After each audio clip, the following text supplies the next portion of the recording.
గౌరవనీయులైన ప్రధాన ఉపాధ్యాయులకు, ఆచార్యులకు మరియు నా ప్రియమైన స్నేహితులారా, శుభ సాయంత్రం. నా పేరు సాత్విక. నేను 9వ తరగతి చదువుతున్నాను. నేను ఇప్పుడు క్రిస్మస్ గురించి చెప్పబోతున్నాను. ఈ రోజు మనమందరం ఎంతో సంతోషంగా, ఆనందంగా క్రిస్మస్ పండుగను జరుపుకుంటున్నాము. క్రిస్మస్ పండుగ యేసుక్రీస్తు జన్మదిన సందర్భంగా ప్రపంచమంతటా ఘనంగా జరుపుకుంటారు.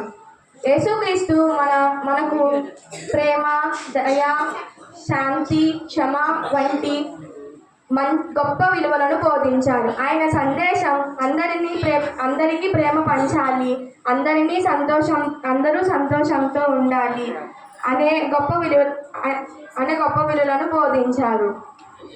క్రిస్మస్ రోజున మనం క్రిస్మస్ ట్రీను అలంకరిస్తాము, చర్చిలను అలంకరిస్తాము, కేక్ కట్ చేస్తాము, బహుమతులు పంచుకుంటాము. ఈ క్రిస్మస్కు ముఖ్యమైన వ్యక్తి క్రిస్మస్ తాత. ఈ తాత మనకు క్రిస్మస్ బహుమతులు పంచుతాడు. ధన్యవాదాలు.